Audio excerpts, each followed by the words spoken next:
Uganda was the first country to respond to the call by the African Union to send troops to restore peace to war-torn Somalia. The first Ugandan contingent arrived in Somalia in May 2007.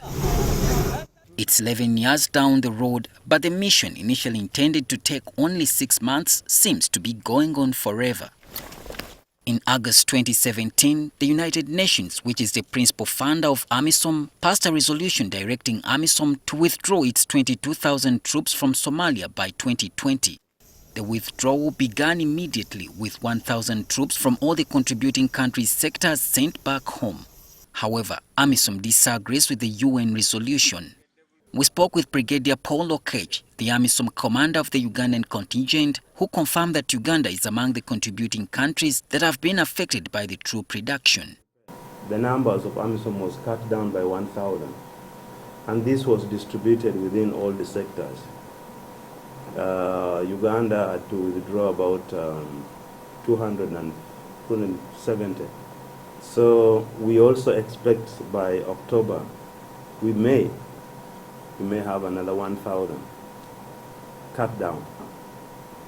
He wants the United Nations to go slow with further withdrawals. Also appeal to people calling for the drawdown to handle it very carefully so that we do not go back again to square one where we came from. Lokech is worried about the troops he commands, who he says remain vulnerable to Al-shabaab attacks because of their limited numbers. When you cut down a number of 280, that means you will collapse one of the forward positions. And as you are collapsing that forward position, there should be a force that should take over, be prepared to take over that forward position. We asked him about the Somali National Army that UN claims has been gaining strength over the past few years. We in Uganda, we have trained more than 4,000 soldiers,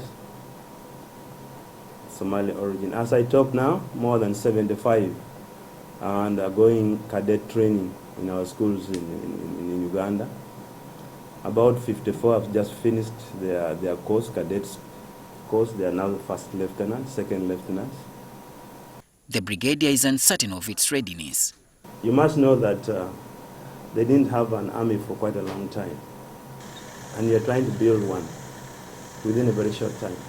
And as you are building this army, there is war going on. You are building an army when you are fighting, so it takes time. That's why it's taking time.